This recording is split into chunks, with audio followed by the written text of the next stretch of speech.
পাহাড় থেকে নেমে আসছে বন্য হাতির পাল, নষ্ট করছে ধানক্ষেত, আলু, কলা ও বিভিন্ন ফসল। ফলের বাগান তছনছ করছে ভারত থেকে আসা বুনো হাতির দল। ক্ষুধার তাড়নায় বেপরোয়া হাতিগুলো দিনের বেলা কিছুটা গা ঢাকা দিয়ে থাকলেও বিকেলে হানা দেয় লোকালয়ে, পায়ে মারিয়ে নষ্ট করে সদ্য রোপণ করা ধান।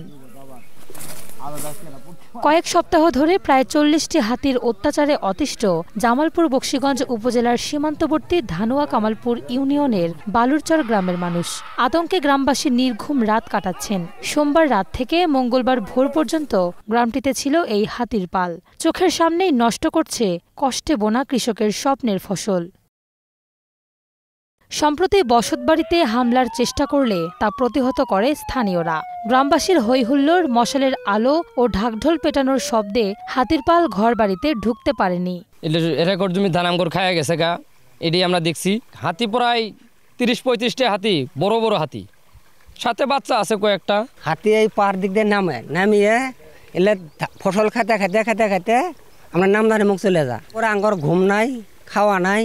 অসেনাকোনা, সাতানিপাড়া, টিলাপাড়া, দিঘলাকোনা ও সোমনাথ পাড়া সহ সীমান্তবর্তী ১০ গ্রামের মানুষের মধ্যে হাতি আতঙ্ক বিরাজ করছে। ফসল যদি না করে পাই তাহলে আমরা খামু কি?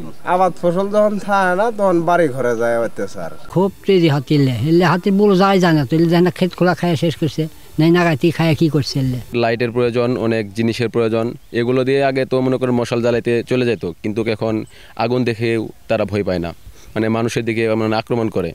২০১৯ সালে হাতির আক্রমণে সীমান্ত এলাকার প্রাণ গেছে ৩ জনের। মানুষও পিটিয়ে হত্যা করছে হাতি। এরপর কয়েক বছর বন্ধ ছিল আক্রমণ। এবার ভারতেও বন্য হাতির এমন কাণ্ডে শঙ্কা বেড়েছে স্থানীয়দের। তাই মানুষ ও হাতির দ্বন্দ্ব থামাতে প্রয়োজনীয় ব্যবস্থা নেওয়ার দাবি এ জনপ্রতিনিধির। কর্মকর্তার কাছে আবেদন করছি যেন এ এলাকা হাতির জন্য যেন সৌর বিদ্যুতের ব্যবস্থা করে।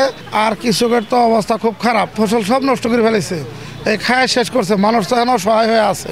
তাই প্রশাসনের কাছে আমার আবেদন, আমার এলাকায় যান ক্ষতিপূরণ দিয়ে কৃষক স্বাবলম্বী করে তোলে। বন বিভাগের পক্ষ থেকে গ্রামবাসীকে সতর্ক করা হচ্ছে যাতে কেউ হাতির পালের একদম কাছে না যায়। হাতির ক্ষতি না করার ব্যাপারেও সতর্ক করা হয়েছে। হাতির কারণে ক্ষতিগ্রস্ত গ্রামবাসীর ক্ষতিপূরণের আশ্বাস উপজেলা নির্বাহী কর্মকর্তার। সাময়িক সমাধান হিসেবে যারা ক্ষতিগ্রস্ত হয়েছে তাদেরকে তালিকা তৈরি করব, তালিকা ধরে তাদেরকে আমরা ক্ষতিপূরণের ব্যবস্থা করব। আর আমরা যদি একটি স্থায়ী সমাধানে আশা করি তাহলে আমাদেরকে অবশ্যই একটি বায়োলেটারাল নেগোসিয়েশনে যেতে হবে, যে ইন্ডিয়া থেকে যে হাতিগুলো আসে বা তাদেরকে জোর করে আমাদের এখানে পুশ করে দেওয়া হয় বা তাড়িয়ে দেওয়া হয়, সেটা যেন বন্ধ করা হয়, সে বিষয়ে আমাদের একটি বায়োলেটারাল নেগোসিয়েশন প্রয়োজন।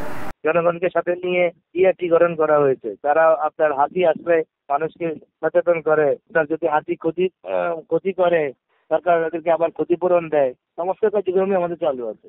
এর স্থায়ী সমাধানে ভারত ও বাংলাদেশ অংশে পাহাড় কাটা, বৃক্ষনিধন বন্ধ করে হাতির জন্য অনুকূল পরিবেশ সৃষ্টির যৌথ উদ্যোগই সমস্যার সমাধান হতে পারে বলছেন স্থানীয়রা।